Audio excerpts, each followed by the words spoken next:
How's everyone doing today? Ako sa vám darí dnes? Okay, everyone's doing good? Každému sa darí? Okay. Dobre. Just remember, if you're not doing good, that's fine, but you can come and see me and tell me all about it. And I will say, oh dear, that sounds terrible. Keď ste sa necítili dobre, tak prídite za mnou, porozprávate mi o tom. Sometimes that's what you need. All right. So for this evening, I would like to introduce you to some mettá meditation. Dnes večer by som vám chcel predstaviť meditáciu mettá, čiže láskavú dobrotivosť. Who can tell me what mettá meditation means? Vie mi niekto povedať, čo znamená meditácia mettá?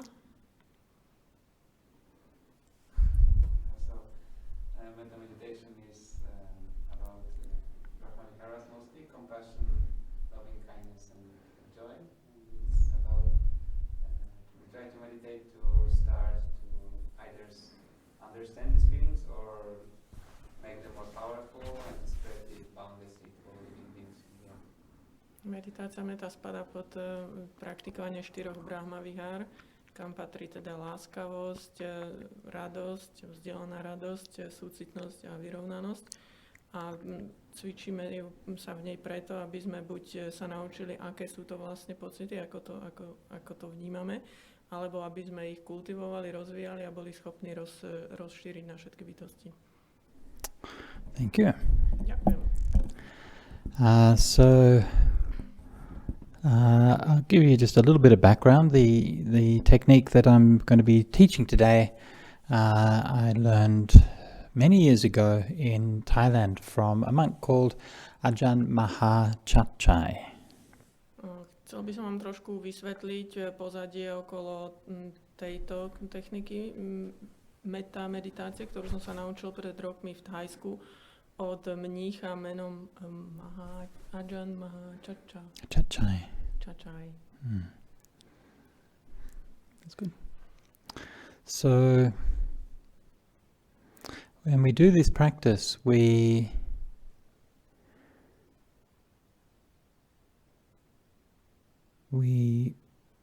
make it our focus to develop and enhance the qualities of love that we already have inside us. Pri tejto meditácii sa snažíme obsiahnuť a rozvinúť všetky tie kvality láskavosti, ktoré už v nás sú obsiahnuté. So actually everybody has mettá inside them. V skutočnosti každý má v sebe túto láskavosť, čiže mettá. It may be buried, it may be lost, it may be hard to find. Možno je kdesi hlboko zakopaná, možno je stratená a ťažko sa ju viete nájsť. And sometimes we may think that it's not there, or that it's somehow we don't know how to access those feelings of love. Niekedy si možno aj myslíte, že tam nie je, že nedokážete nájsť ten prístup, ako prísť do kontaktu s týmito pocitmi lásky alebo láskavosti k druhým. But think about it. Love is really just the opposite of hate. Ale len na to pomyslíte tak, že láska je vlastne opakom nenávisti. And if we want to give rise to hate and anger, then it's really easy, isn't it? A ak chceme, aby vznikol hnev a nenávisť, tak je to vlastne veľmi jednoduché však. Go on Twitter. Choďte sa pozrieť na Twitter. Or get stuck in a traffic jam. Alebo keď uviaznete v dopravnej zápche. Or try to use some machine that isn't doing the thing that it's supposed to do. Alebo keď používate nejaký prístroj, ktorý nefunguje tak, ako si predstavujete. And you see, anger or hate or annoyance can come up very quickly. A vtedy vlastne tá podráždenosť alebo hnev alebo nenávisť vyvstane veľmi rýchlo. You see, these things are all conditioned. A toto všetko sú podmienené veci, podmienené javy. If the conditions are there, then they will arise. A pokiaľ sú tu určité podmienky, tak tieto javy vyvstanú. If the conditions are not there, then they'll disappear. A A pokiaľ tu nie sú podmienky, tak nevyvstanú tieto javy. So it's not the case that you personally are without love or disconnected from love or lost from it, but it's just that you haven't found it. Takže to nie je tak, že by ste nemali v sebe lásku, alebo že by ste boli od nej odpojení, ale neviete ju nájsť, neviete sa na ňu napojiť. And if we can find it, then it's extremely powerful. Ale keď sa nám podarí ju nájsť, tak je nesmierne mocná. Because it means that all of that searching that we do, all of that feeling of being lost and being alone, we don't need to feel like that anymore. Pretože potom už tie pocity, ktoré zažívame počas nášho hľadania, pocity, že sme stratení, že sme sami, osamelí, tie zmiznú. Because you know that love is there in your own heart. Pretože už budete vedieť, že vo vašom srdci je láska.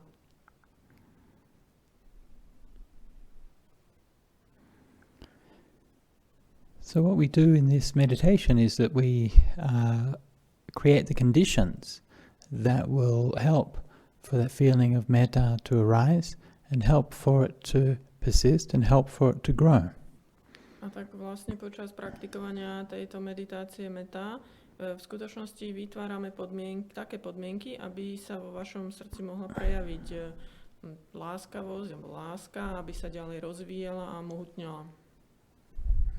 And because our emotions are very idiosyncratic and very personal, we can't sort of reduce this process to just a formula. Ale pretože sme každý z nás je individualita a tie pocity sú veľmi subjektívne, tak nie je také jednoduché nájsť nejaký spoločný vzorec, ktorý by fungoval u všetkých. But we do our best, and then we just have to see what kind of response that we each have. Ale musíme sa každý z nás snažiť čo najviac a nájsť to, čo nám funguje. Pozrieť sa, či to funguje u nás, toto, čo vám teraz poviem. So in this particular technique is designed to help develop the mind into deep states of samadhi. A táto konkrétna technika bola navrhnutá tak, aby pomohla mysli dostať sa do veľmi hlbokých stavov sústredenia. And so for this evening we're going to just do the initial stage of that meditation. A preto dnes večer robíme spolu len úvodnú fázu tejto meditácie. And over the next few days we'll go a few more steps along. A v tých ďalších dňoch potom budeme pokračovať ešte ďalšími krokmi. Now in this meditation we begin by developing love for ourselves. Pri tejto meditácii začíname tým, že rozvíjame lásku sami k sebe. So love for ourselves, acceptance of ourselves, compassion for ourselves is the start of any kind of healthy emotional life. Pretože láska k sebe, akceptácia seba samého, to je základ akýchkoľvek ďalších zdravých vzťahov s ostatnými. And you know what? If you can't really love yourself, then the love that you have for anybody else is always somehow tainted. Pretože pokiaľ nedokážete mať radi sami seba, tak potom aj každý vzťah, každá láska k niekomu inému je taká nečistá, nie je taká poškvrnená. Because you're always looking for that other person to complete you, to give you something that you feel that you're lacking.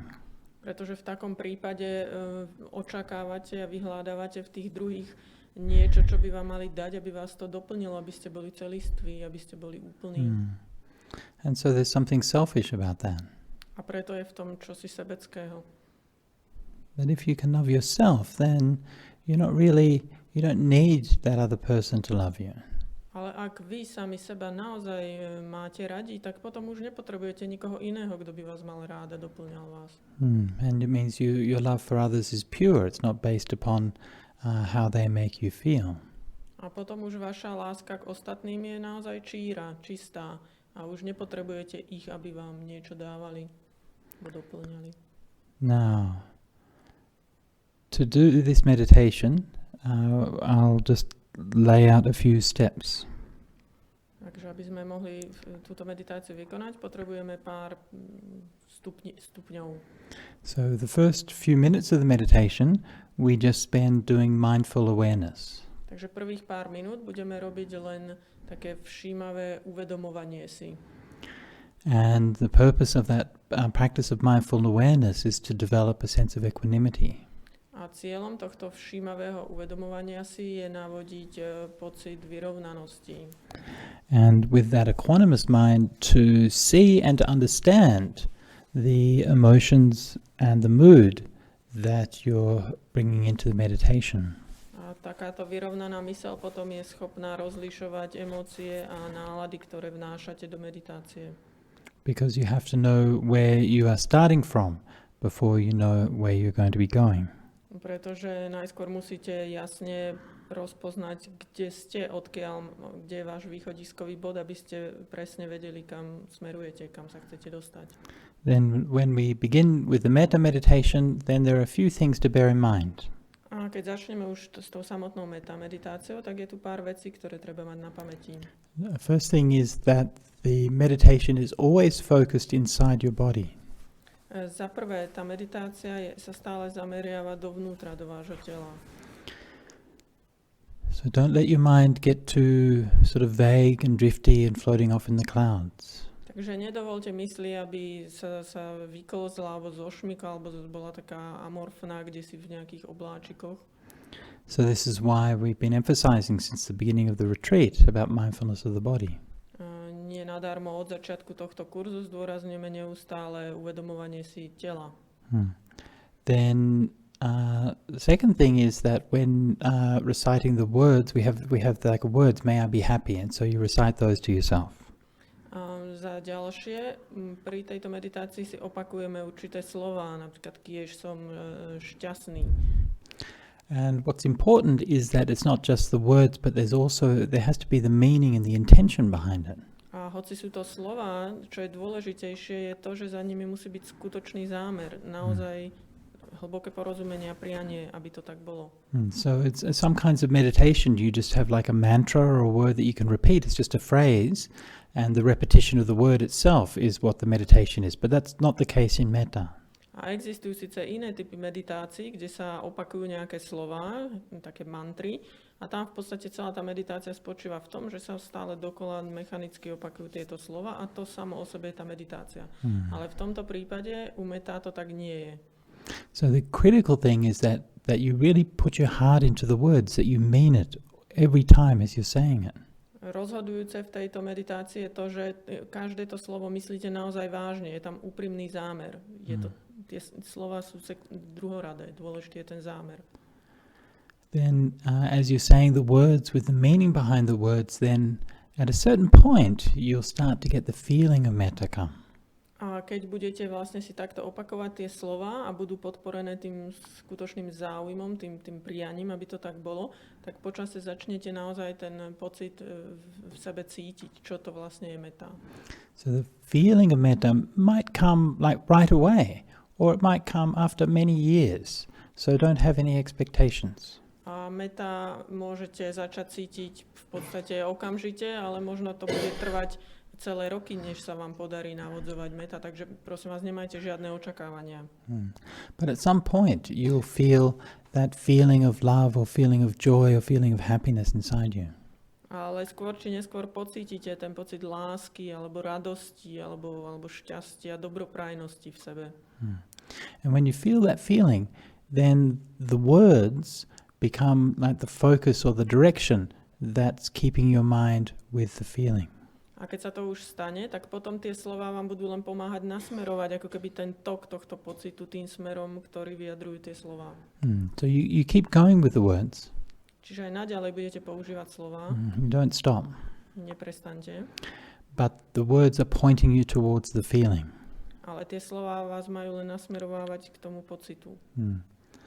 And if you do that with the words, continually to be building up that intention and the mind and the awareness for gently but firmly with the feeling, then you'll find that the feeling will start to grow.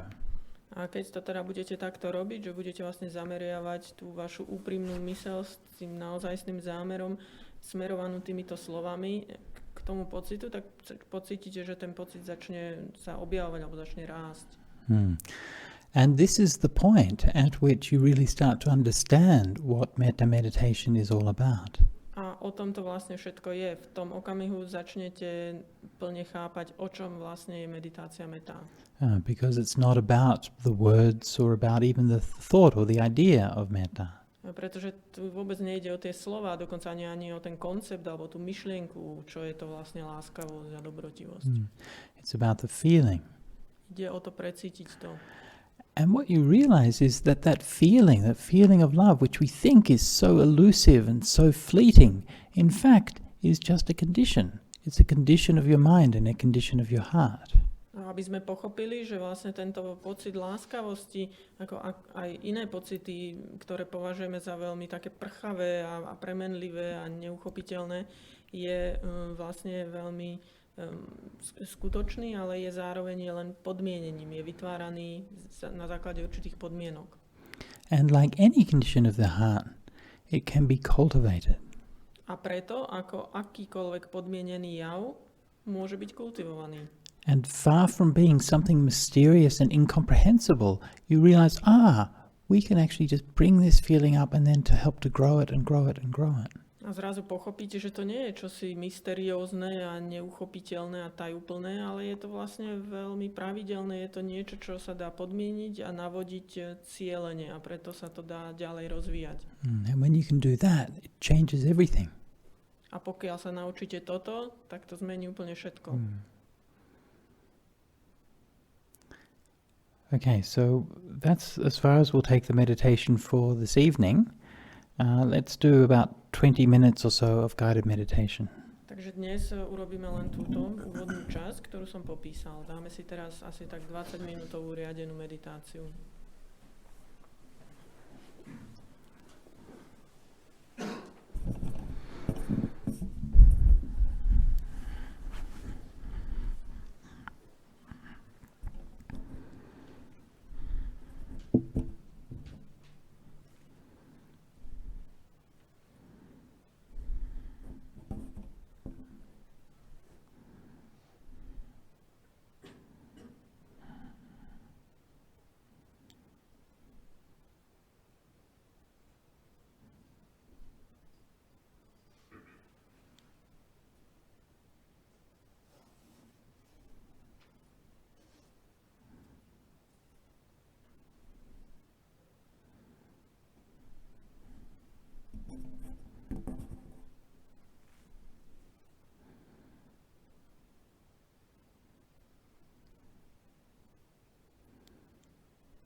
So sitting quietly Sedíme v tichosti and letting the awareness settle back inside your body. a dovolíme vedomo aby si uvedomenie, aby sa usadilo vnútri v našom tele.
Keep your awareness focused inside your body.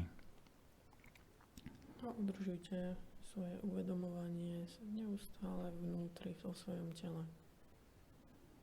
Feeling the touch of the seat where you're sitting. Uvedomte si dotyk tela s podložkou. Or the clothes on your skin. Alebo oblečenie na pokožke. Feeling the muscles or tensions inside your body. Vnímajte napätie v svaloch a inde vnútri v tele.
And notice what kind of mood that you're bringing into the meditation. Všimnite si, aká je vaša nálada, s akou vstupujete do tejto meditácie. Maybe it's happiness or sadness, Možno je to šťastie alebo smútok, excitement or boredom. možno vzrušenie, možno nuda. restlessness or peace. Nepokoj alebo kľud. Maybe regret or anticipation.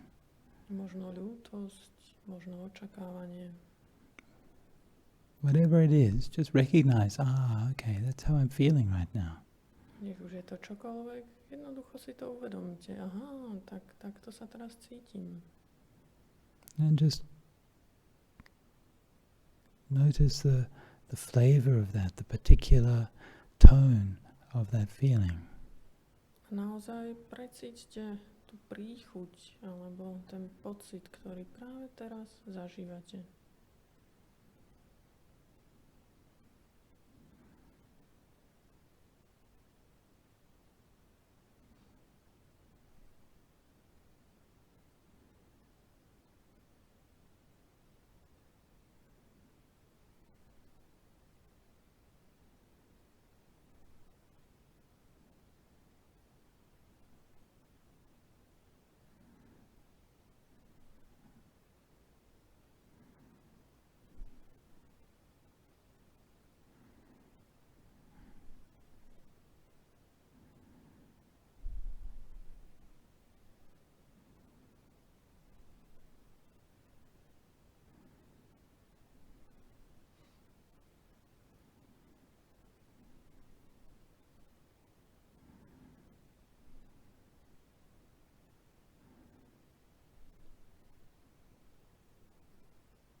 And when you feel reasonably equanimous, reasonably neutral about whatever you're feeling, we're ready to start the metta meditation. A keď už budete dostatočne vyrovnaní, dostatočne neutrálni v tom, ako sa dívate na svoje aktuálne rozpoloženie, ste pripravení začať praktikovať meditáciu mettá. So keeping your focus inside your body, say to yourself the words, may I be happy, may I be happy, may I be happy. A zatiaľ, čo neustále udržujete svoje uvedomovanie si vo vnútri vo svojom tele, opakujte si v duchu slová kiež som šťastný, kiež som šťastný, kiež som šťastný, alebo šťastná.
When your mind goes wandering off, thinking about this and that, just bring it back and keep going. May I be happy, may I be happy, may I be happy.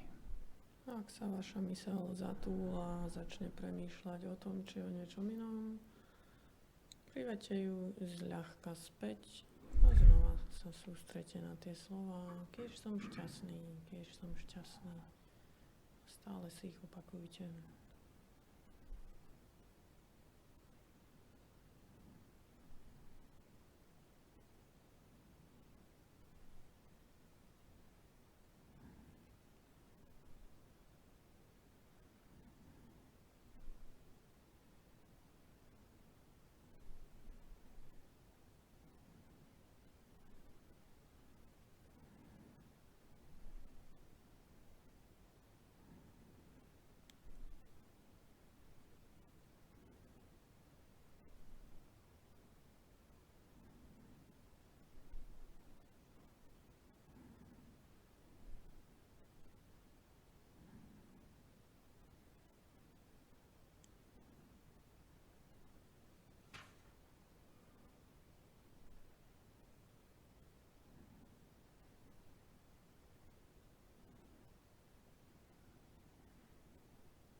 And if any voices of self-doubt or worry or confusion come in, just know those with love as well. Oh, okay, that's how I feel, that's how I'm thinking. But don't get caught up in them, just recognize them and come back to those words. May I be happy, may I be happy, may I be happy. Ak sa náhodou objavia akékoľvek pochybnosti o sebe, o tej schopnosti to cítiť alebo čomkoľvek inom, nenechajte sa tým vyrušiť ani stiahnuť. Len si to uvedomte. Tak to uvažujem teraz. A znova pokračujte v opakovaní toho priania. Keď som šťastný alebo šťastná.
And as you keep watching, notice that along with the words of metta is something that isn't the words. It's the feeling of metta. A keď sa zblízka prizriete, tak si všimnete, že okrem tých slov, ktoré opakujete, je tam aj čosi iné, čo nie sú len slova, je to ten pocit, láskavosť alebo dobroprajnosť.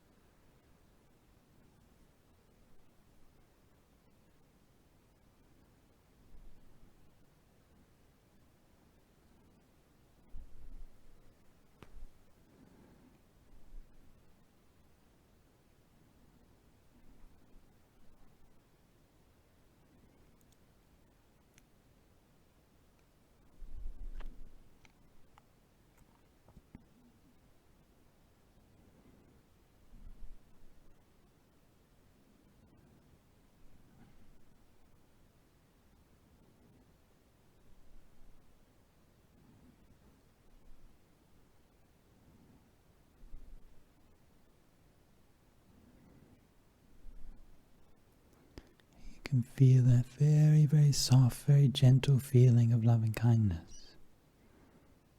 Možno je ten pocit veľmi jemný, nepatrný zatiaľ, ale je to ten pocit láskavosti. Full of joy and happiness. Pocit radosti a šťastia.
So now we're coming near to the end of the meditation.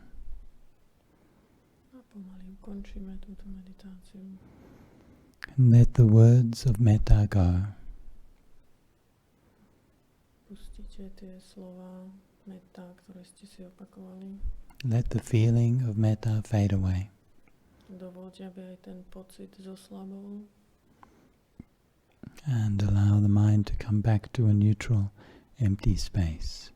A mysel sa vráti do neutrálneho, prázdneho priestoru alebo do prázdnej polohy.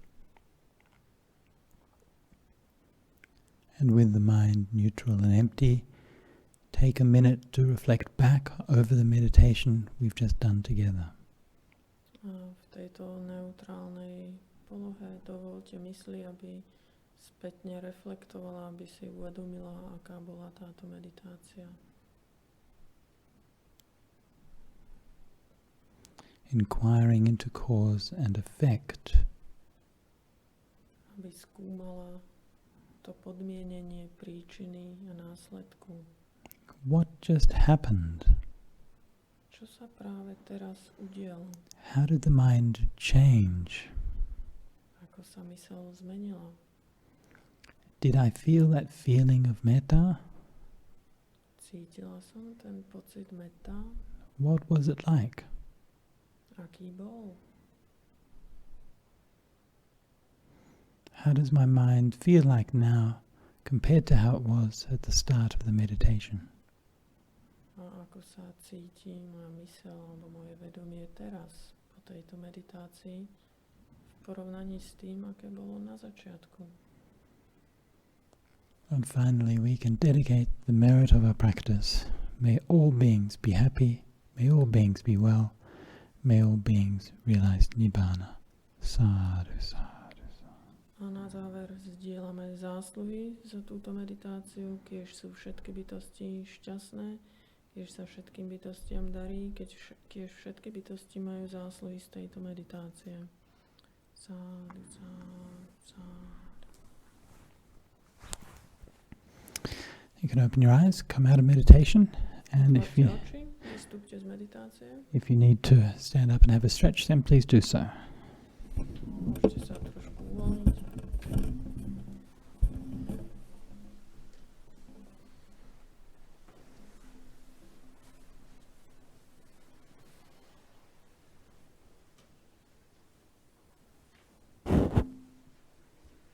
This evening's talk, we're going to be looking at the second factor of the Noble Eightfold Path, that is right thought or right intention. Takže dnes večer sa budeme rozprávať o druhom dieli alebo druhom článku tej 8-dielnej vznešenej cesty, a to je správny zámer, alebo teda v tej Majjhima Nikáji to prekladajú ako správne rozmýšľanie. And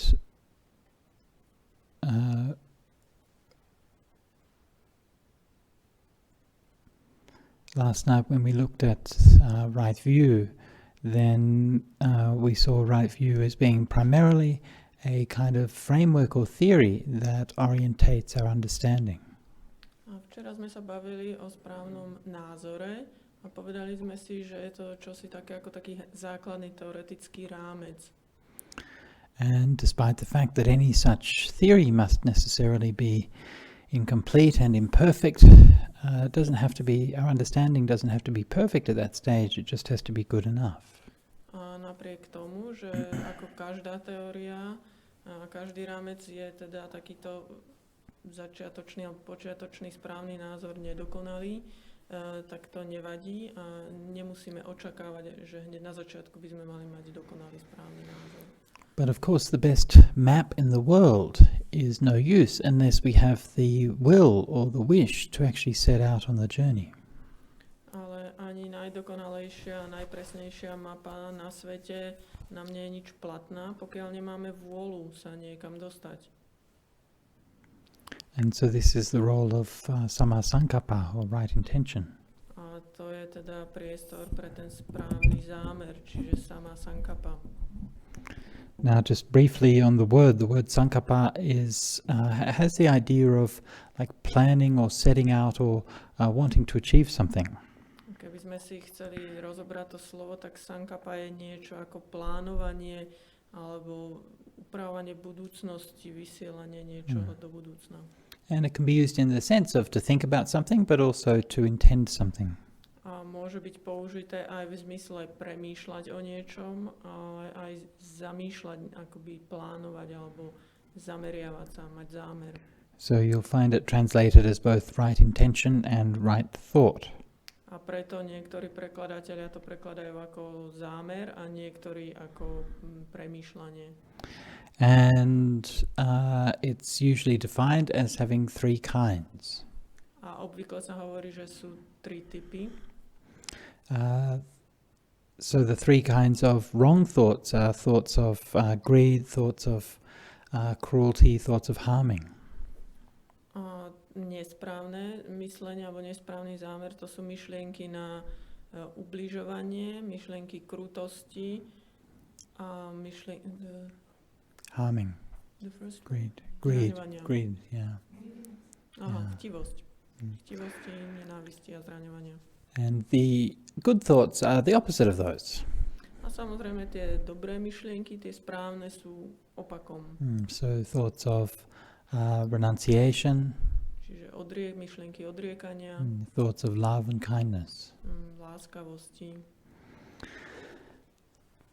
And so in your meditation, then I think most of you will become quite familiar with the role of thoughts. A som presvedčený, že už každý z vás si všimol, akú rolu hrajú myšlienky aj počas meditácie. So when you go to sit down to meditate, then your thoughts are sometimes the most prominent and often the most annoying part of the meditation. Pretože často, keď si sadnete do meditácie, tak myšlienky sú tým najvýraznejším a často tým najotrávnejším javom, ktorý pozorujete. Now there's a couple of things to note here. A tu si treba povedať pár vecí. Now the important thing to remember is that this notion of thought or intention is not just the sort of the temporary or transient thoughts that you have in mind, but the more long distance thoughts and plans and intentions that you have. Je treba poznamenať, že v tomto prípade to premýšľanie alebo ten zámer, to nie sú len tie okamžité chvíľkové myšlienky, ale je to vlastne taký ten dlhodobejší zámer alebo to zameranie mysle. So when you're sitting there and meditating, then at any one moment you might have a greedy thought or a hateful thought or a desiring thought or whatever it might be. Takže napriek tomu, že máte zámer meditovať, tak sa môžu objavovať myšlienky chtivosti a hnevu a nenávisti. And because those thoughts are quite obvious and they're often quite loud in your mind, you miss the more subtle but more powerful and important thought which you also have. A pretože tieto myšlienky sú také zjavné, také výrazné a také agresívne, tak si ich všimnete viac ako, ale pritom sú také prchavé, sú krátkodobé, ale viac si ich všimnete ako tú hĺbšiu, akoby pod tým, tú základnú myšlienku, to nasmerovanie tej mysle. Why are you here? A to je ten dôvod, prečo ste tu. You're here because you have that intention, that right intention to practice the Noble Eightfold Path. Ste tu predsa preto, že máte tento zámer, tento správny zámer kultivovať svoju myseľ a rozvíjať osemdielnú cestu. You might not have thought about it in exactly that way, but still, in your mind there's some kind of thought or intention to find peace, to find calm, to purify your mind.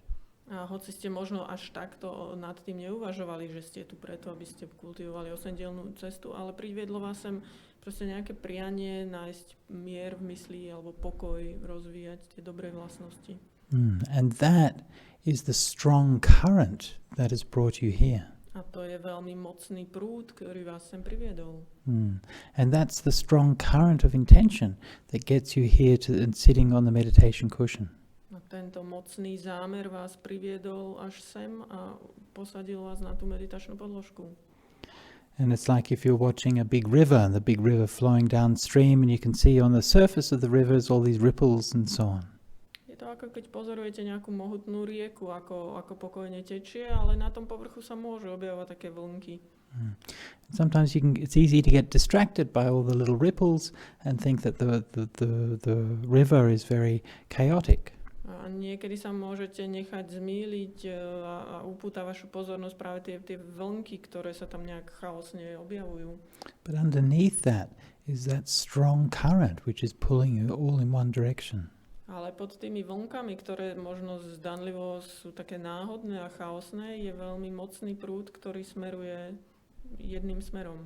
And that is your right intention. A to je ten váš správny zámer, That takes you from suffering towards peace. ktorý vás vedie od utrpenia smerom k mieru. That's the right thought that brings you to Nibbana. Je to správny zámer, ktorý vás dovedie až k Nibbáne. Now for this evening I'm going to read from another sutta in the Majjhima Nikaya. A dnes večer si budeme čítať zo suty v Majjhima Nikaji. Yesterday I read from Majjhima Nikaya number 9, the Discourse on Right View. Včera sme si čítali 9 o správnom názore. Today I'm going to read a little bit more extensively from Majjhima Nikaya number 19. A dnes si trošku viac prečítame z 19. This is the Dveda Vitakka Sutta, the two kinds of thought. Dveda Vitakka Sutta, čiže dva typy myšlienok. Actually, there's a number of important meditation discourses in the Majjhima Nikaya that deal with this topic. A v skutočnosti sa v Majjhima Nikaji objavuje viacero teda rozpráv, ktoré sa týkajú tejto dôležitej témy. Okay, so let's begin. Takže začneme. So I have heard. Or maybe you can read the longer part and then I just read the... Okay. So I have heard. At one time, the Buddha was staying near Savatthi in Jeta's Grove and Atapindika's monastery. Tak som slyšel, jednou vznešený prodléval v Savatthi v Jetovie háji a Antapitikovie zahrade. Has anyone been to Savatthi? Bol niekto z vás v Savatthi? Anyone? Nikto. You know it's a real place, right? Lebo to je skutočné miesto, aby ste vedeli. So these places that the Buddha is talking about, they're actually like real. Lebo tieto miesta, o ktorých hovorí Buddha, tak oni naozaj existujú. We're not talking about like Rivendell and the Shire or something like that.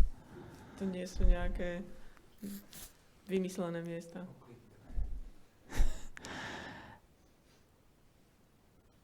If you go to Sutta Central, then you can search for any of the place names on Sutta Central and you'll get a map which will show you where these are on India.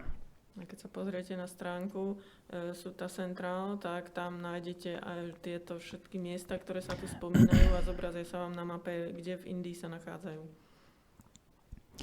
Okay, so this particular monastery at Jeta's Grove was the place where the Buddha stayed most commonly. Toto konkrétne miesto, tento Jetov háj, je vlastne také miesto, kde sa Buddha najčastejšie zdržiaval. So it's the most common setting for all the discourses. A preto sa väčšina týchto rozpráv odohráva práve tam. There the Buddha addressed the mendicants. Mendicants. A tam vznešený oslovil mniši. Venerable Sir, they replied, and the Buddha said this.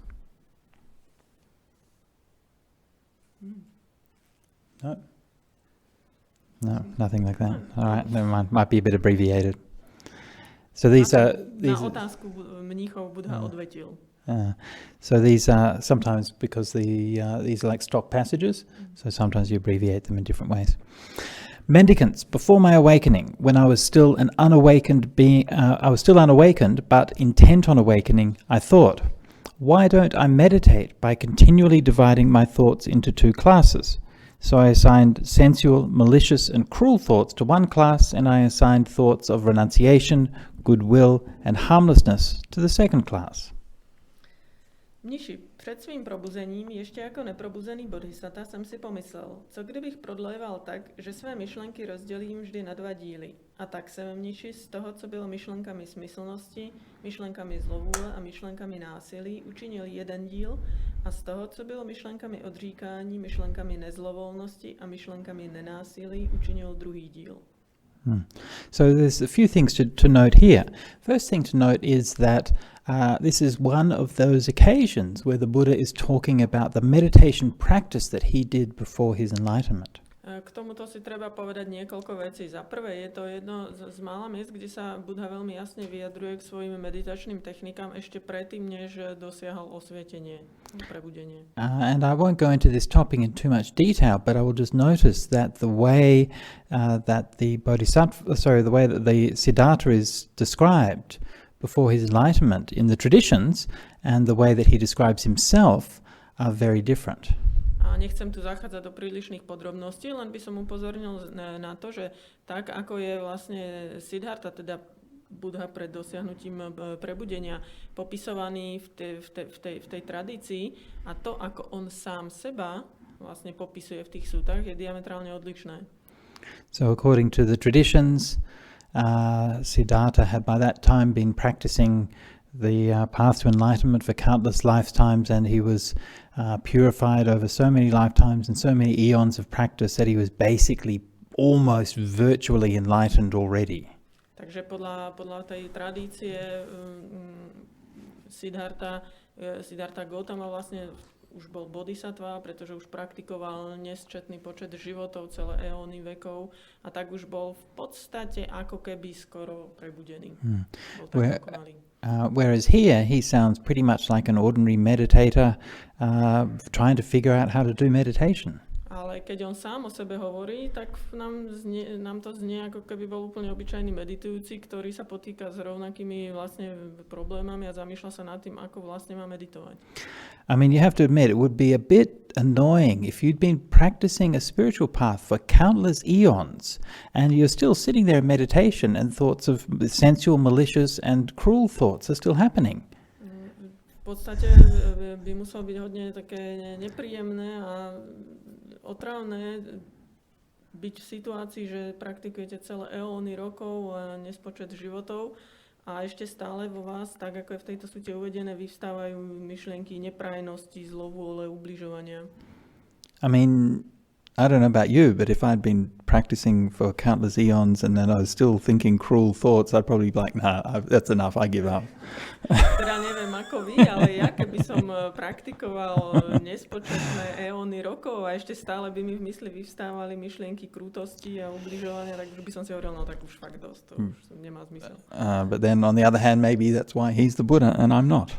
Ale na druhej strane možno práve preto on sa stal Budhom a ja nie som. But this is very characteristic of the way that the Buddha described his own period of practice before his enlightenment. Ale naozaj toto je veľmi typický spôsob, akým popisoval Buddha sám svoju prax predtým, než dosiahol prebudenie.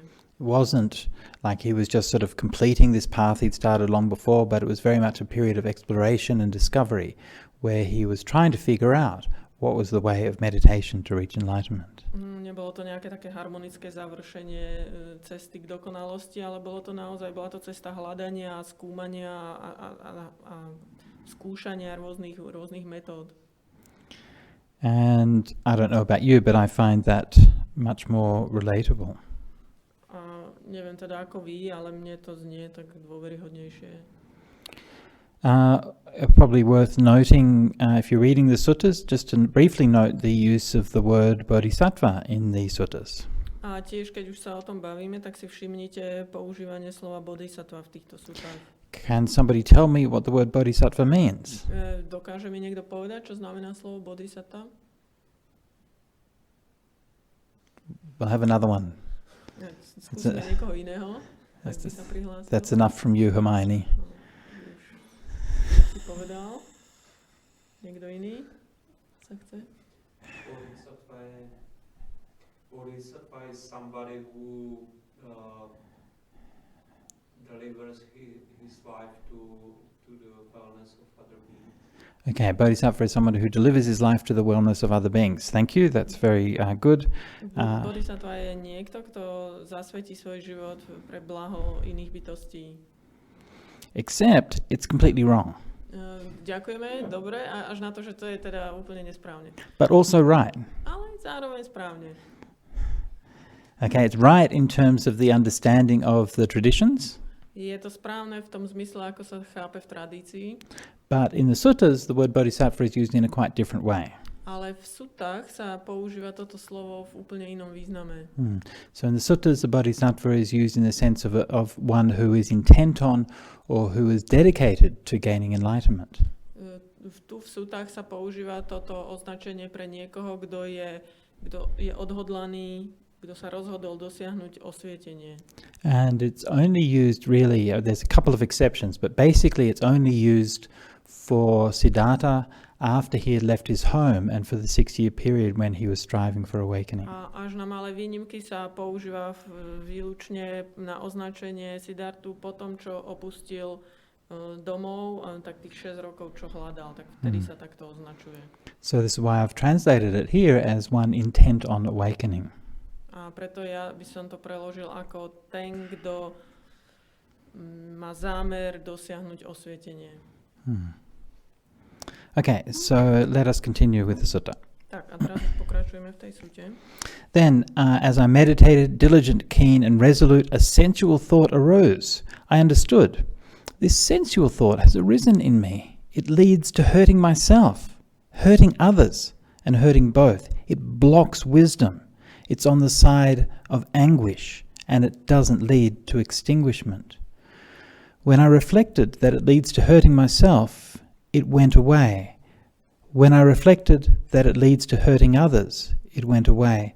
When I reflected that it leads to hurting both, it went away. When I reflected that it blocks wisdom, it's on the side of anguish, and it doesn't lead to extinguishment, it went away. So I gave up, got rid of, and eliminated any sensual thoughts that arose. Když jsem mniši takto prodléval z dbalostí, horlivostí a odhodlaností a vznikla ve mně myšlenka smyslnosti, poznával jsem. Vznikla ve mně tato myšlenka smyslnosti a ta věru vede k ublížení sobě, k ublížení ostatním a k ublížení oběma. Způsobuje zánik moudrosti, vzrůst potíží a nevede k odpoutání, k nibáně. Tím, že jsem si ujasnil, že vede k ublížení sobě, k ublížení ostatním a k ublížení oběma, způsobuje zánik moudrosti a vzrůst potíží, nevede k odpoutání, tato myšlenka odešla. Takto jsem mniši znovu a znovu vznikající myšlenku smyslnosti opustil, odstranil a ukončil. Okay. It was only about the first one? That's only the first one so far, yeah. Okay, so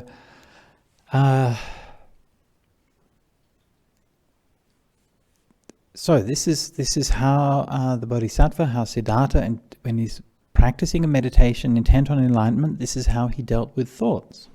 Takže takto Siddhartha už vtedy ako bodhisattva, ako bytosť, ktorá opustila domov a usiluje o osvietenie, takto vlastne pristupoval k svojim myšlienkam.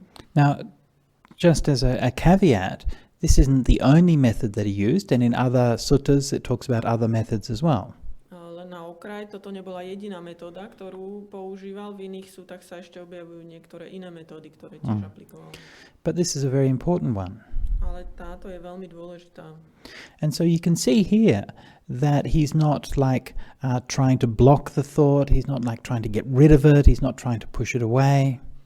Vidíte, že sa nesnaží nejak potlačiť tie myšlienky, zahnať ich alebo ich nevidieť. And you can see he's not kind of judging the thought or condemning it. Ale tiež je vidieť, že ich nejak neodsudzuje, neposudzuje, nezatracuje. And the first thing that he recognizes in this is that this thought has arisen in me. A tiež dôležité je uvedomiť si, že sám hovorí, táto myšlienka vznikla vo mne. This is something that first point is something that I find like it's really hard for some reason. I'm not quite sure why, but it's really hard for some meditators to understand. A toto je niečo, čo som si všimol, že pre mnohých meditujúcich, a nechápem celkom prečo, ale pre niektorých je to veľmi ťažké toto ako keby pochopiť alebo uvidieť. And I ask people at retreats, I say, well, where do you think these thoughts are coming from? A mnohých takých meditujúcich som sa už pýtala, čo si myslíte, že odkiaľ prichádzajú tie myšlienky? And people say, oh, they just come in. A oni povedia, no ja neviem, oni proste tak prídu z niekade. Oh, they just happen. Proste sa to tak stane. I'm like, no, you think them. Nie. Ty tú myšlienku myslíš. They don't just happen, you do them. oni ako sa neobjavia len tak z ničoho nič. Vy ich myslíte, tie myšlienky. Thoughts aren't random phenomena, they're conditioned behaviors. Nie sú to náhodné javy, sú to podmienené udalosti. And so the first thing, if you want to deal with thoughts, is to own them. Pretože pokiaľ chcete začať narábať s myšlienkami, tak vlastne ich musia byť vaše, musia vám patriť. The thoughts aren't being beamed into your brain by some kind of government spy agency. Myšlienky vám nie je to, že byť nejaká vláda alebo niekto zvonku vám nejakým paprskom vstreľoval tieto myšlienky do vašej mysle. I think that's right, isn't it? Anyway, I last talked about this when I was in New York and people weren't quite so sure about it there. Naposledy som o tom hovoril v New Yorku a tam si veru ľudia neboli celkom istí, či to náhodou tak nie je s paprskami. Yeah, it's not kind of some aliens beaming thoughts at you. No, ale nie je to ani tak, že by sa tu znášali nejakí mimozemšťania, ktorí by nám tieto myšlienky implantovali nejak. And it's not me. I'm not doing it, okay? Just in case you're wondering. A ani ja vám tie myšlienky neposielam do vašich myslí. To len pre prípad, že náhodou by ste si to mohli myslieť. You're the one who's doing it. Ste to vy, kto to robí. Oh. See, now it's my turn. I can give you some more.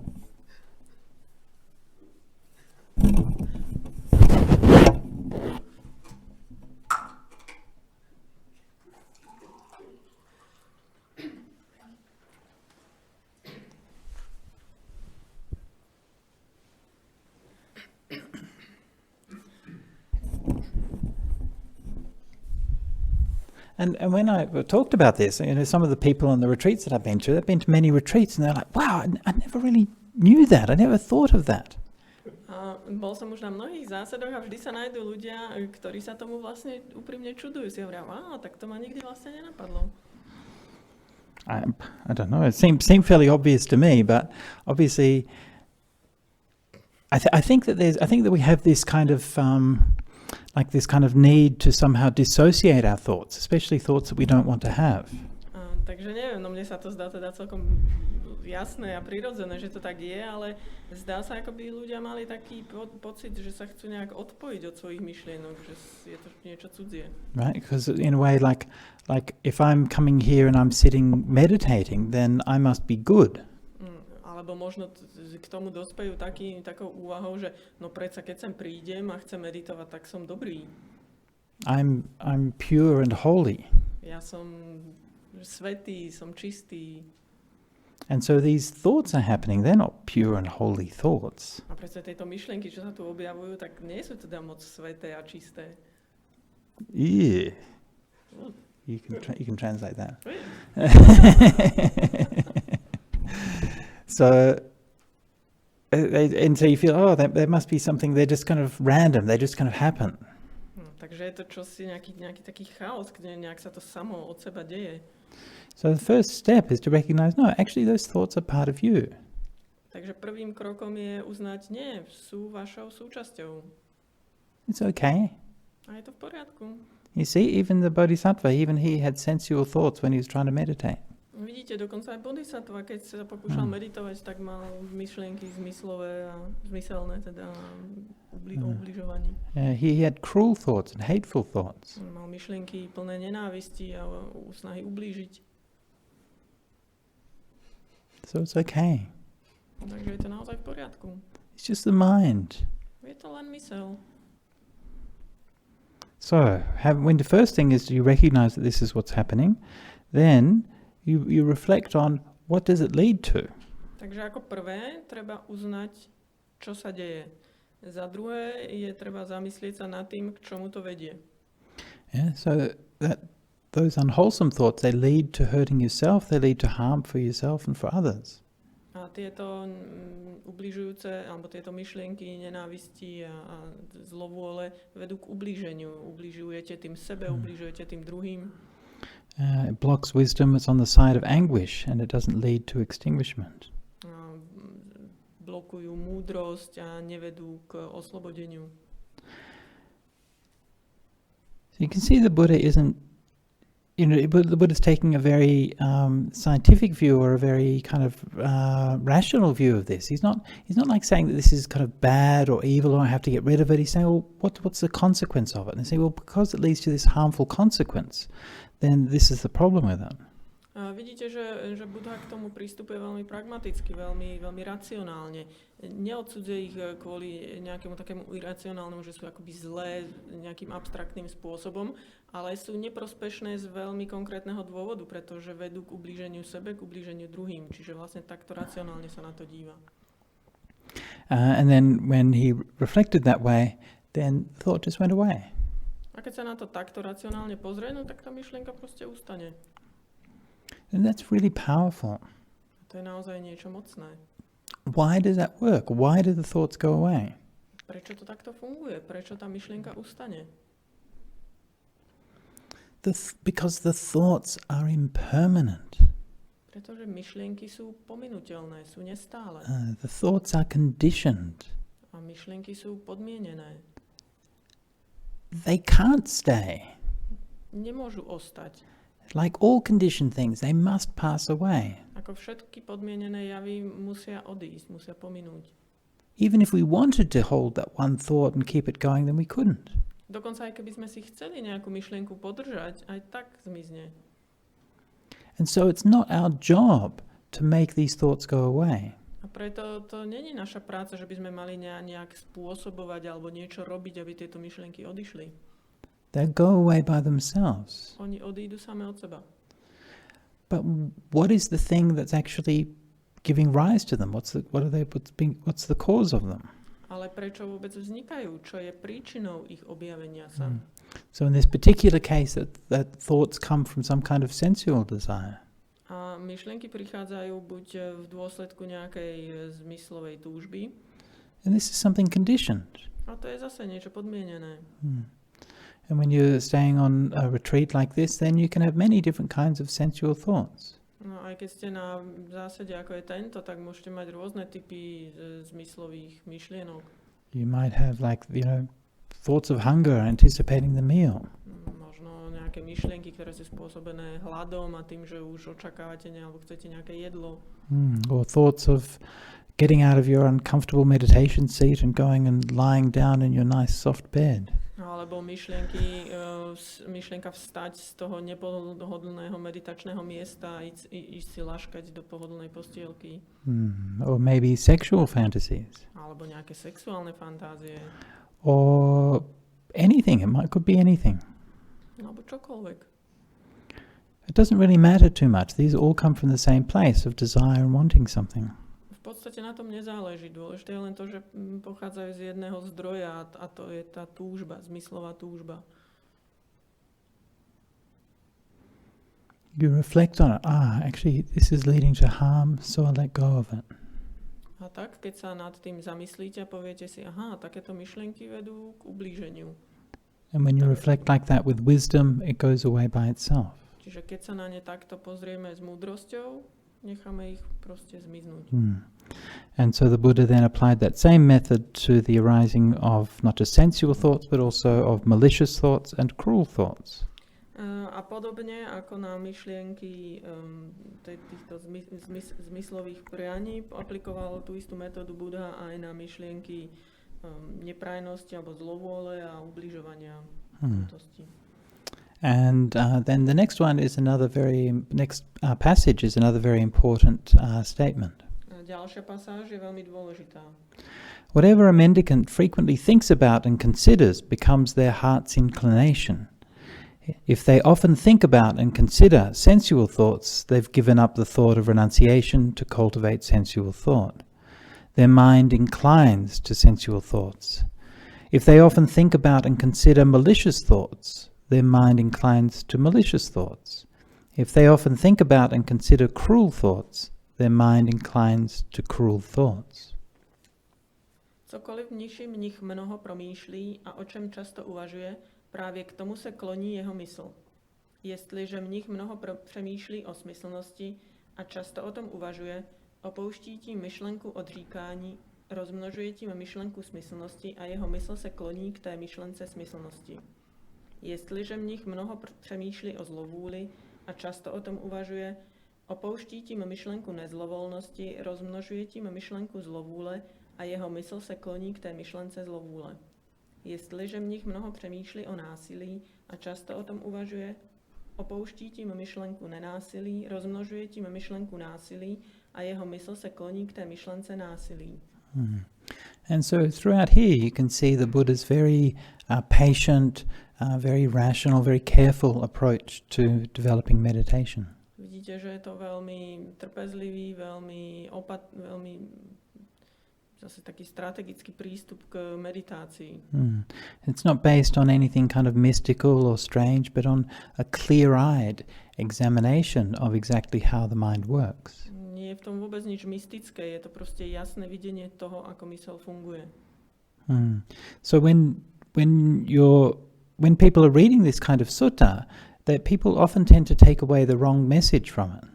A keď ľudia čítajú tieto suty, tak zvyknú si z toho vziať nesprávne ponaučenie alebo záver. The message they'll take away will be something like they'll say, the Buddha said, if you have a sensual thought, then you recognize it for what it is and it leads to harm and you let go of it. So that's what I'll do. Trebárs tu povedia si, že takže myšlienky po zmyslovej túžbe sú neprospešné a teda keď si to uvedomím, tak ich nechám odísť. That's not wrong, but it's also kind of missing the point.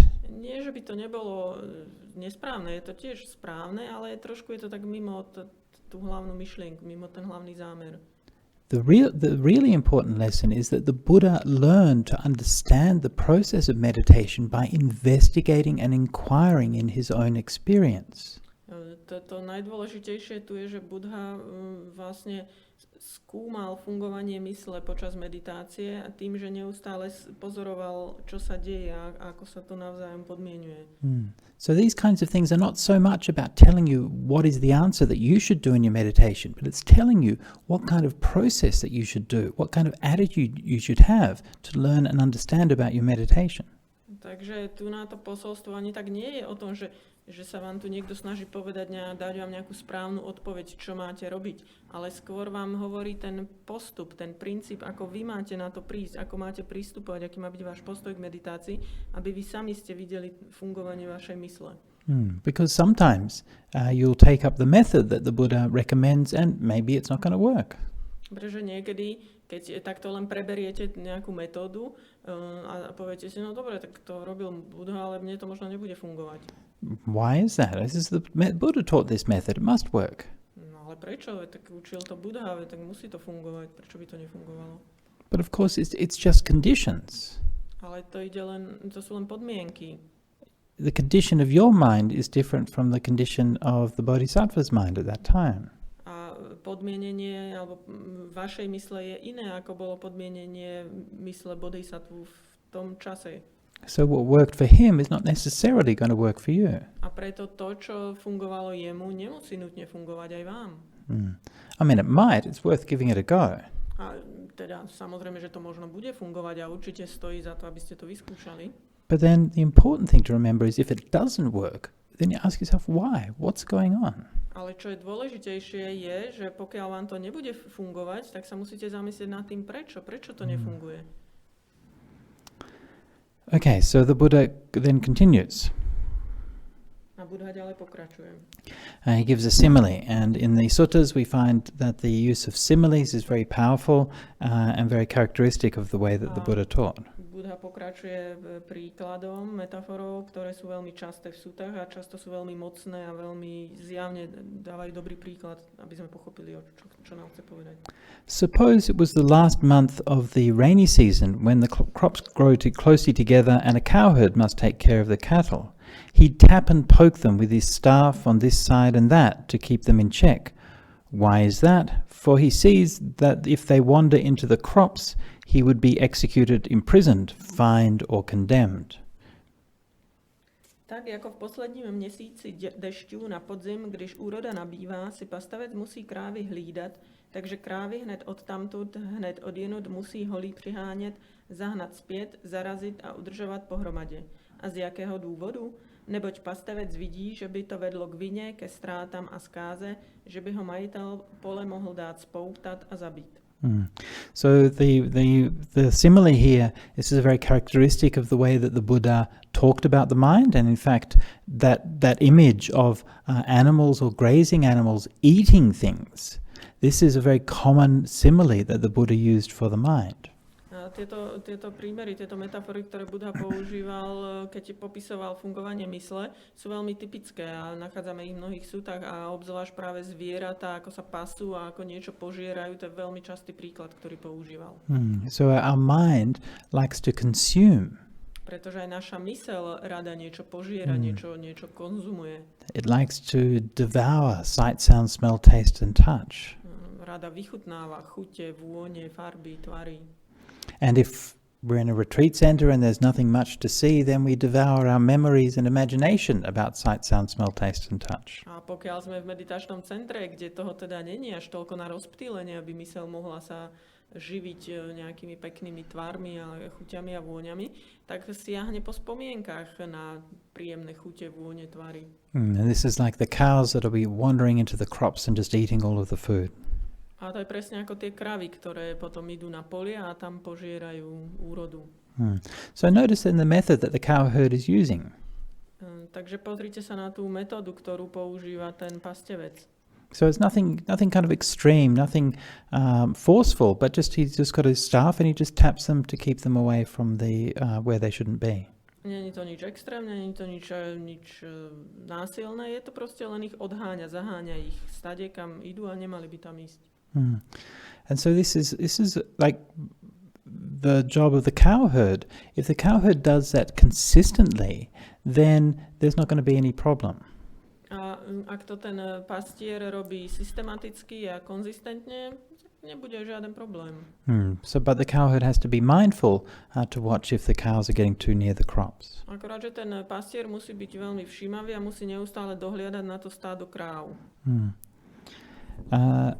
Okay, so and then the Buddha then repeats, and he says in the same way the Buddha saw that unskillful qualities. Oh, sorry, it doesn't repeat. It's a not a quite literal repetition here. In the same way, I saw that unskillful qualities have the drawbacks of sordidness and corruption, and that skillful qualities have the benefit and cleansing power of renunciation. Podobně myši jsem viděl nebezpečí, pošetilost a nečistotu neprospěšných stavů a v odříkání užitek a čistotu prospěšných stavů. Okay, so then he continues. Then as I meditated, diligent, keen and resolute, a thought of renunciation arose. I understood this thought of renunciation has arisen in me. It doesn't lead to hurting myself, hurting others, or hurting both. It nourishes wisdom. It's on the side of freedom from anguish, and it leads to extinguishment. If I were to keep on thinking and considering this all night, all day, all night and day, I see no danger that would come from that. Still, thinking and considering for too long would tire my body. And when my body is tired, the mind is stressed. And when the mind is stressed, it's far from immersion, far from samadhi. So I stilled, settled, unified, and immersed my mind internally. Why is that? So that my mind would not be stressed. Když jsem mniši takto prodléval s dbalostí, horlivostí a odhodlaností a vznikla ve mně myšlenka odříkání, poznával jsem. Vznikla ve mně tato myšlenka odříkání a ta věru nevede k ublížení sobě, k ublížení ostatním ani k ublížení oběma. Způsobuje vzrůst moudrosti, nespůsobuje potíže a vede k odpoutání. Jestliže ji budu promýšlet a uvažovat o ní celou noc, nemám z toho žádný strach. Jestliže ji budu promýšlet a uvažovat o ní celý den, ani z toho nemám žádný strach. Jestliže ji budu promýšlet a uvažovat o ní celou noc a celý den, ani z toho nemám žádný strach. Nicméně příliš dlouhým promýšlením a uvažováním se unaví tělo a když se unaví tělo, naruší se mysl a když je mysl narušená, má daleko k soustředění. Takto jsem mniši svou mysl vnitřně upevňoval, uklidňoval, sjednocoval a soustředoval. Okay, so we can see here the difference between those wholesome thoughts and the unwholesome thoughts. Tu vidíme jasný rozdiel medzi prospešnými a neprospešnými myšlienkami. And with the unwholesome thoughts, when you reflected on the danger of it, then they went away. A u tých neprospešných, keď vidíme ich nebezpečenstvo, tak oni pominú. But this kind of thought, the thought of renunciation, there's nothing dangerous about it. Ale myšlienky na odriekanie nie sú nebezpečné, nie sú neprospešné. It's just about letting go. Pretože sú to myšlienky o tom, ako nechať veci ísť, ako púšťať veci. So you can just keep on thinking this.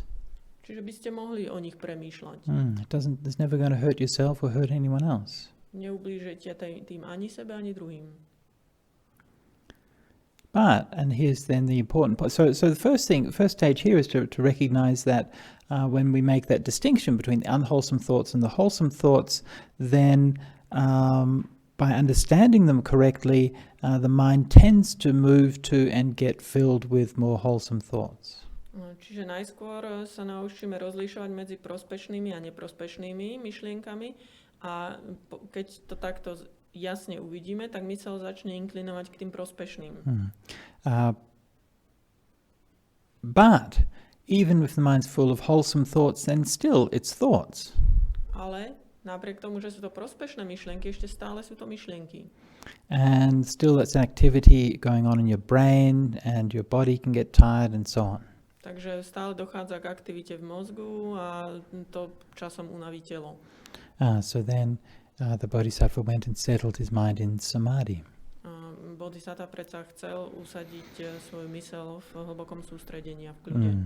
This reminds me of, there was a story about this practice in one of the Buddhist scriptures. A to mi pripomína príbeh o jednej technike, ktorá je popísaná v textoch. And this was about one of my favorite monks, a monk called Upagupta. Je to o jednom z mojich najobľúbenejších mníchov, Magupta. And Upagupta. Yeah, Upagupta lived about 150 years after the Buddha. A Upagupta žil asi 150 rokov po Budhovi. And before he was a monk, he was a shopkeeper. A predtým, než sa stal mníchom, tak mal obchod. And there was another monk who used to come to his shop every day to collect alms. A iný mních v tej dobe chodieval každý deň k nemu ako k obchodníkovi si po almužnu. That monk's name was Shanakavasin. Shanakavasin. Ten mních sa volal Shantikavasin. Shanaka, not Shantaka. Shanika. Shanaka Vasin. Shanika Vasin. Not Shanika Vasin, Shanaka Vasin. Janaka. Shanaka Vasin. Shanaka Vasin. Thank you, very good.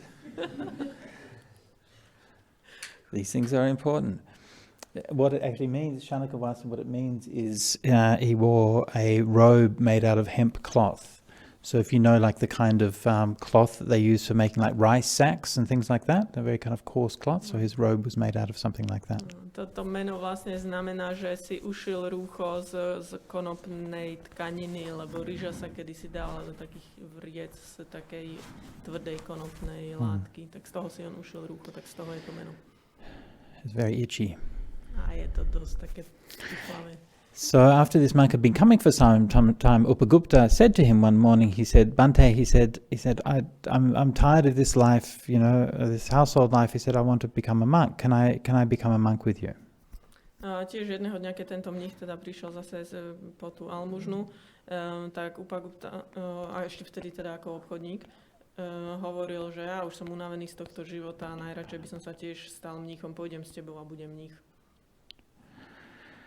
And Shanaka Vasin had observed him while he was working in his shop. Ten mních ho teda pozoroval, ako pracoval v obchode. And so he said to him, well, okay, you can ordain if you can pass a simple test. A povedal, dobre, môžeš sa stať mníchom, pokiaľ prejdeš jednoduchým testom. So he said, I want you to get from the river some black pebbles and some white pebbles. Chcem, aby si z rieky priniesol nejaké čierne a biele kamienky. And when you're working in the shop, if you every time that you have a bad thought, then you put a black pebble on the pile. A keď budeš v tom obchode, tak vždy, keď budeš mať nejakú zlú myšlienku, tak vyber jeden čierny kamienok. And every time you have a good thought, you can put a white pebble on the pile. On the pile. A keď budeš mať dobrú myšlienku, tak zase budeš mať hromádku a dáš tam biely kamienok. So Upagupta thought, oh, that'll be easy. A ten Upagupta si hovoril, no to je jednoduché. So that day he's working in the shop, and then before too long he starts to get annoyed with one of the customers. A tak toho dňa začal pracovať a jeden z zákazníkov ho nahneval. So there's one black pebble. Tak tam dal čierny kamienok. And then this very pretty girl comes to buy something. A potom prišla taká pekná dievčina si niečo kúpiť. So he had some unskillful thoughts and then put another black pebble on there. Také nie celkom prospešné myšlienky, tak dal ďalší čierny kamienok. And then he started to get bored, so there's another one on there. Potom sa chvíľu nudil, no, tak tam zase dal čierny kamienok. And then he started to daydream about retiring and making all of this money, so then he put another one on there. A potom začal snívať a premýšľať, ako keď pôjde na dôchodok a čo s peniazmi, tak zase tam dal čierny kamienok. And by the end of the day, he had a nice big pile of black pebbles. A tak k večeru tam už mal peknú hromadu čiernych kamienkov. He thought. Tak si rál, no. So anyway, the next day, Sanaka Wasin just came and saw his pile of black pebbles and just shook his head and just went off. A na druhý deň, keď prišiel ten mních zase po tú almužnu, tak len videl tú hromadu čiernych kamienkov, tak len zakrútil hlavou a odišiel. So Upagupta tried to be more mindful. A tak Upagupta sa snažil byť cez deň všímavejší. And by the end of the second day, there was a few white pebbles in there. A na konci druhého dňa tam už bolo aj pár bielých kamienkov. And over the days, day by day and week by week, then gradually the amount of white pebbles grew and the amount of black pebbles decreased. A deň čo deň rastol počet bielých kamienkov a ubúdal počet tých čiernych kamienkov. Until eventually it was just a pile of white pebbles there. Až sa potom jedného dňa stalo, že už tam mal len hromádku bielých kamienkov. And then Sanaka Wasin said, okay, now you can come with me. A vtedy ten mních povedal, no a teraz už môžeš ísť so mnou a stať sa mníchom. So you can see there's a nice example of how to put this teaching into practice.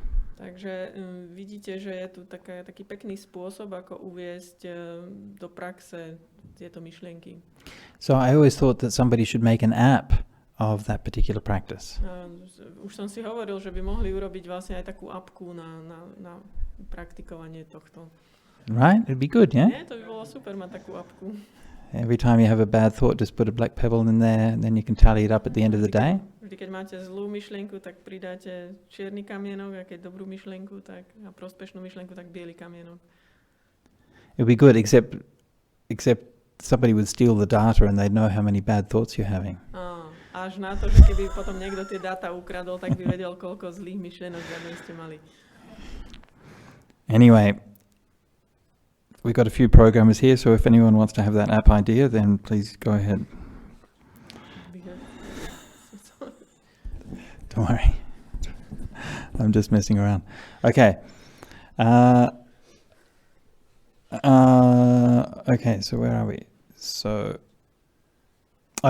then the Buddha continues.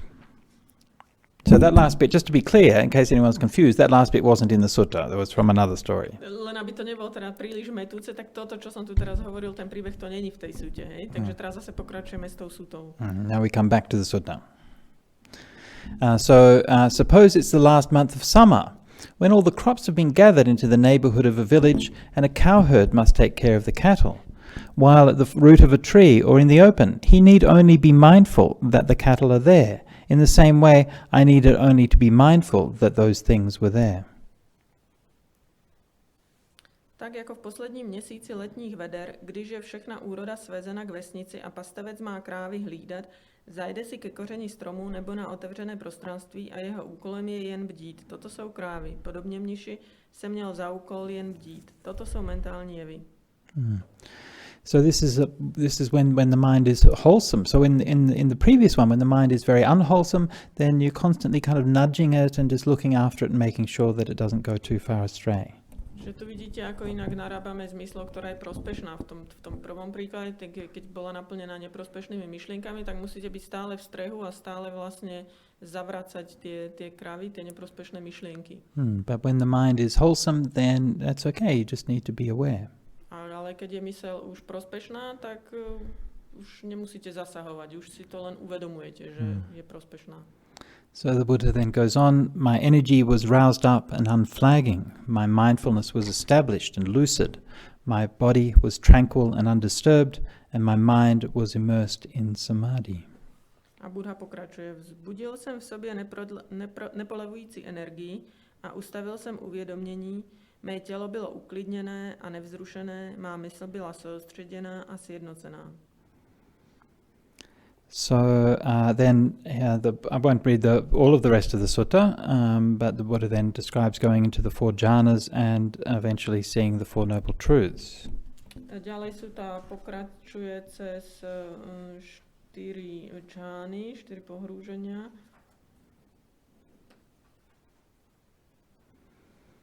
Okay. So I'll leave it there as far as the sutta goes, but if you want to read the rest of the sutta, which you should, then Majjhima Nikaya number 19. And again, the Czech free copies of this book are available in the library, and the English copy is there if you want to just read it in the library. Ale dnes už si to teda ďalej čítať nebudeme, ale kto by si ju chcel dočítať do konca, a mali by ste si ju dočítať do konca, tak opakujem, je to sutta číslo 19 z tejto Majjhima Nikáji. Ja znovu opakujem, v tej knižnici tu vzadu je niekoľko výtlačkov k voľnej distribúcii a anglická je tam teda len jedna, takže tú anglickú neberte stade, len tu si to prečítajte. So as we're here on retreat, as time goes on the retreat, then you'll probably find, hopefully, you'll find that over time, a bit like Upagupta in his shop, you'll find that the unwholesome thoughts tend to fade away and that the more wholesome thoughts tend to predominate. Keďže sme na meditačnom kurze, tak dúfam teda, že podobne ako ten Upagupta, ten obchodník, si s časom deň zo dňa všímal, že má stále viac prospešných myšlienok, tak dúfam, že aj u vás vlastne aj vy si všimnete, že tých neprospešných ubúda a pribúda tých prospešných. And just remember and just kind of notice that it's only after that happens that your mind will gradually become still and go into samadhi. Pretože len potom sa vaša myseľ dokáže utíšiť, upokojiť a dosiahnuť sústredenie. So this is a slow and careful cultivation of conditions of the mind. Je to veľmi pomalá a opatrná kultivácia stavu mysle. And let me just remind you of a few of the things that are not mentioned in that sutta. A ešte by som vás chcel upozorniť na pár vecí, ktoré v tej sute nie sú zmienené. The Buddha doesn't mention the posture that he's using for meditation. Buddha vôbec sa nevyjadruje k pozíciám, ktoré počas meditácie používate. He doesn't mention the amount of hours that he's spending doing meditation. Nevyjadruje sa ani k počtu hodín, ktoré treba stráviť v meditácii. He doesn't mention how long he is sitting for. Nehovorí o tom, ako dlho sedí v jednej meditácii. He doesn't even mention the particular kind of meditation that he's doing. Ani nespomína konkrétny typ meditácie, ktorý robí. He doesn't mention whether he's meditating at daytime or nighttime or what period of day he's meditating. Nehovorí ani o tom, či medituje cez deň alebo v noci. He doesn't mention having to deal with a lot of physical discomfort. Nevyjadruje sa k tomu, že či sa potýka s telesným nepohodlím. So just remember that a lot of the things that seem very important to you when you're on retreat, right? Predpokladám, že to sú všetko veci, ktoré sa vám konkrétne zdajú veľmi dôležité, pokiaľ ste na kurze. So many times the questions that people ask me, these kinds of things, the pains in the body, or is this technique right, or all of these kinds of stuff. Actually, none of those really matter.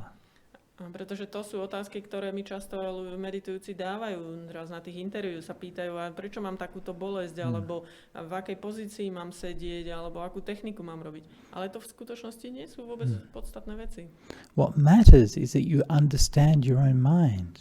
Dôležité je to, či porozumiete svojej vlastnej mysli. That's what this practice is about.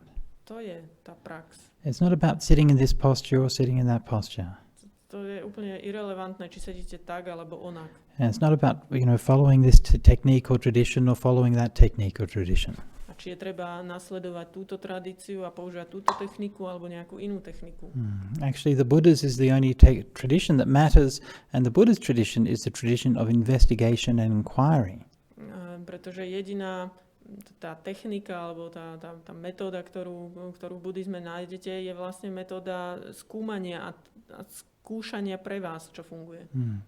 So don't get obsessed or don't get worried about all of these little things that are not really part or really essential in your path. Takže nebuďte posadnutí alebo nezameriavajte sa na tie nepodstatné drobnosti alebo veci, ktoré sa vám možno javia dôležité, ale nie sú dôležité. Remind yourself of that intention that you have, every person in this room has, that intention to purify your mind. A pripomínajte si skôr ten svoj základný zámer, ktorý máte, s ktorým ste sem prišli a s ktorým sem prišli všetci, čo sú v tejto miestnosti. A to je očisťovanie a kultivácia mysle. In the ordination procedure for the monks and nuns of certain of the Buddhist traditions, it has the following aspiration. Keď vstupujú mnísi, alebo muži alebo ženy do mníšskeho rádu, tak sú tam nasledovné ašpirácie. And so when you ordain, you make the vow, make the aspiration, may I never forget the intention for which I went forth in the dispensation of the Buddha. Kiež nikdy nezabudnem na ten zámer, s ktorým vstupujem do tohto rádu, aby som ďalej šíril toto, alebo rozvíjal toto učenie. And that's something which is easy to do even on a short retreat like this. A to sa dá ľahko robiť aj na takom krátkom kurze, ako je tento tu. And it's easy to be here for a few days and then think about all the things that you're missing out on. A je ľahké byť tu a myslieť na všetky tie veci, ktoré ste zanechali. What amazing memes there must have been on Instagram in the last few days. Aké úžasné nové memy sa objavili na Instagrame za týchto pár dní. Or your favorite TV show. Alebo nejaké televízne programy, nejaké seriály. Or maybe you're just missing your family. Alebo vám proste len chýba vaša rodina. But you came here for a reason. Ale prišli ste sem z určitého dôvodu. You came here because you perceive something of the reality of suffering. Pretože idete za niečím, aby ste pochopili skutočnosť o utrpení. And you want a way out of that. A hľadáte cestu von z toho všetkého. This is your right intention. A to je váš správny zámer. And that right intention that you have, that brought you to the Noble Eightfold Path, this is the part of the path that will lead you all the way to Nibbana. A tento správny zámer, ktorý je vlastne súčasťou 8-dielnej cesty, je ten zámer a tá cesta, ktorá vás vyvedie von až k Nibbáne. And I've already heard a few of the people in the different interviews are saying that they, thinking, oh, maybe they'll leave, or then they're thinking, well, what am I doing here, and these kinds of things. A niekoľkí ľudia už na interviu povedali, že vlastne uvažujú o tom, že by odišli, alebo že vlastne nevedia, prečo sú tu, čo tu robia. And actually this is good. A vlastne to je dobré. Somebody who never doubts or questions themselves is probably deluded. Pretože niekto, kto nikdy o sebe nepochybuje, tak je asi veľmi hlboko ponorený v tej zaslepenosti. And if you're asking yourself, what is my intention, what is my aim, then that shows that it means something important to you. Ale ak sami sa pýtate, prečo som tu, čo je vlastne môjim zámerom, o čo mi ide, tak to znamená, že to úprimne hľadáte. And it shows you're not just kind of doing this sort of automatically or with no thought. It shows that you're trying to work out what is the real point of what we're doing here. Znamená to, že to nerobíte nejak bezmyšlienkovite a mechanicky, ale že naozaj sa zamýšľate nad tým, prečo ste tu a čo tu vlastne robíte. So I can't tell you what is the right path for you. Ja vám nemôžem povedať, ktorá cesta je pre vás tá pravá. But I can tell you that if you have that intention and that intention to renounce, to come here and to practice, that will lead you away from suffering and towards happiness. Ale môžem vám z istotou povedať, že pokiaľ máte zámer, ktorý vás doviedol k tomu, že ste opustili za sebou ten svet a hľadáte, tak tento zámer vás dovedie až k slobode. Okay, so that's this evening's talk on right thought or right intention. Takže to bolo k dnešnej rozprave o správnom zámere alebo správnom premýšľaní.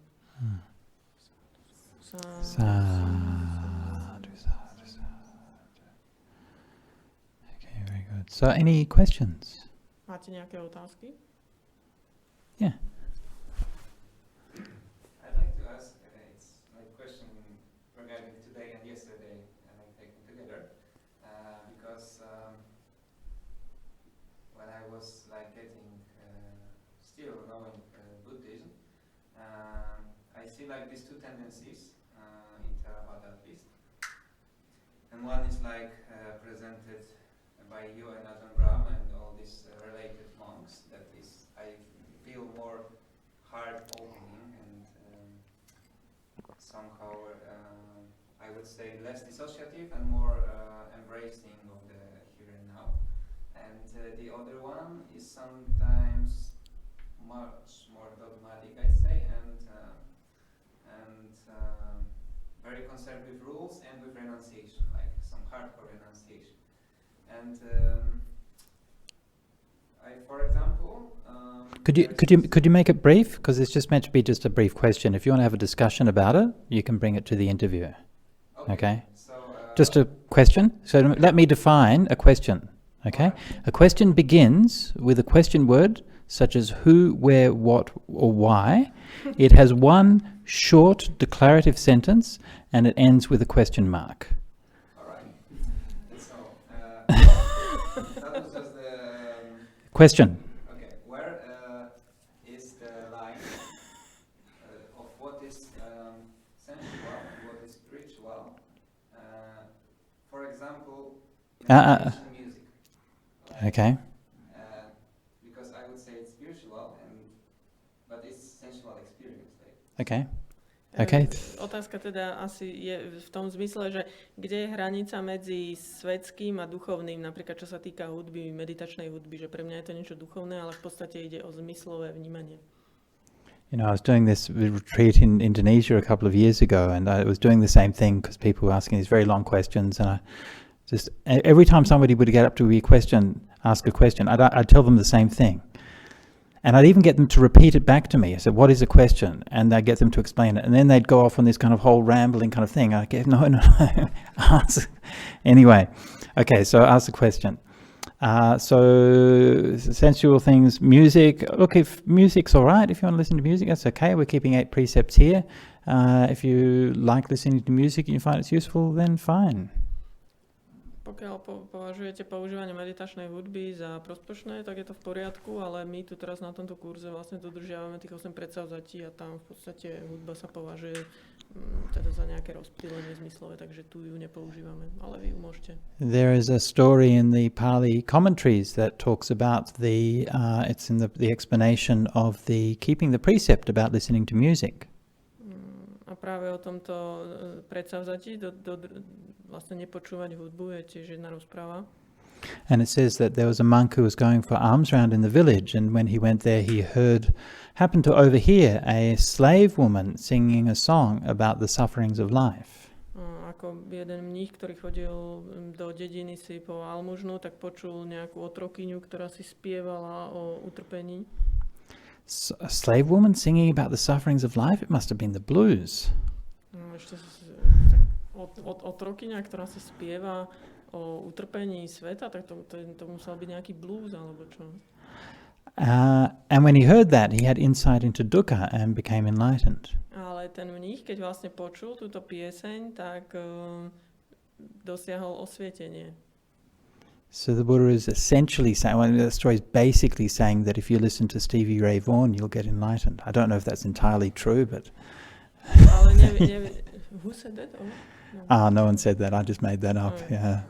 Takže neviem vám povedať, že presne ktorého speváka by ste mali počúvať, aby ste dosiahli osvietenie. Ani vám to nemôžem zaručiť, ale nie je to vylúčené. Right.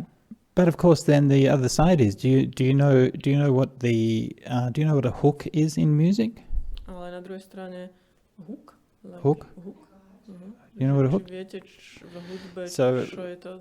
So when you're writing music, especially if you're writing pop music, then the main thing you want to do is write a hook. Keď píšete hudbu, keď skladáte hudbu, obzvlášť popovú hudbu, tak je dôležité tam zakomponovať háčik. And the purpose of a hook is to hook itself into your brain. A dôvodom je, aby sa vlastne zachytila tá melódia vo vašej mysli, vo vašom mozgu. And to never let go. A už nikdy sa vás nepustí. Yeah. And often pop songs are pretty much just a hook and a bit of sort of fluff to make it look like a song, but there's basically just a hook is there. And the whole point is designed very carefully by very clever people to make something that's going to keep on going round and round in your head and you can't let it go. A v podstate väčšina tých popových pesničiek sú vlastne len takéto háčiky, ktoré sú trošku, ako keby je tam to niečo ešte navyše, ale v podstate ide len o to, aby sa vám zahákli proste do mysle a už sa vás viac nepustili. A tvoria ich naozaj veľmi premyslene, veľmi cieľavedome, veľmi šikovní ľudia, ktorí vedia, ako takéto háčiky tam zapracovať. So I'm sure many of you have had your brains hooked by music during this retreat so far. Takže verím, že mnohí z vás majú takéto háčiky a už ste si to všimli asi počas retreatu, že nejaká tá hudba sa vám prehráva. Okay, any other questions? Remember the definition of a question. Ešte nejaké otázky? A to je len vlastne k tomu dlhému rozhovoru, čo to bola tá výmena, pretože ten chlapec začal vlastne veľa rozprávať a nebolo celkom jasné, o čo ide, tak vlastne Bhante ho poprosilo, že pokiaľ to je diskusia, takže sa môžu na interviu porozprávať, že otázka je krátka, jasná a začína nejakým slovom ako kto, kedy, čo alebo ako a končí otáznikom. Takže ak má ešte niekto nejakú otázku, čiže takú jasnú otázku, tak sa môžete pýtať. Okay, everyone's too nervous to ask now. A teraz ste všetci nervózni a bojíte sa opýtať. That's okay. We can finish up, and of course, there's always the interview times to ask if you want to have more of a discussion about things. Dobre, takže pre dnes by sme skončili, ale samozrejme, keď sa chcete porozprávať niečo, tak ešte bude veľa príležitostí. Let us finish. But do you have your chanting sheets with you? I think you do, most of you, right? Máte so sebou tieto papiere, kde sú tie chantingy? So I noticed on one of the pages, I didn't see this before, but one of the pages has the sort of classic Pali chant, which is used for these occasions. People often recite at the end of a day of practice. Všimol som si, že na druhej strane je tam vlastne taká klasická palíska recitácia, ktorá sa používa na záver dňa. So we begin with the words etavatacha amhehi. Začneme čítať, tam je etavatacha amhehi, to je 5. riadok od hora. Etavatacha amhehi sambhatang punya sampadang sambe deva anumodantu samba sampati siddhya etavatacha amhehi sambhatang punya sampadang sabbe sattanumodantu samba sampati siddhya etavatacha amhehi sambhatang punya sampadang sabbe bhutanumodantu samba sampati siddhya. Okay, very good. So we'll finish by paying respects to the Triple Gem, and then welcome to keep on practicing. Otherwise, I will see you back here at a bit after 5 tomorrow morning. Zakončíme vzdaním úcty trojmu klenotu a môžete pokračovať praktikovaním ďalej, alebo ak nie, tak choďte si oddychnúť a uvidíme sa zase ráno o 4:06.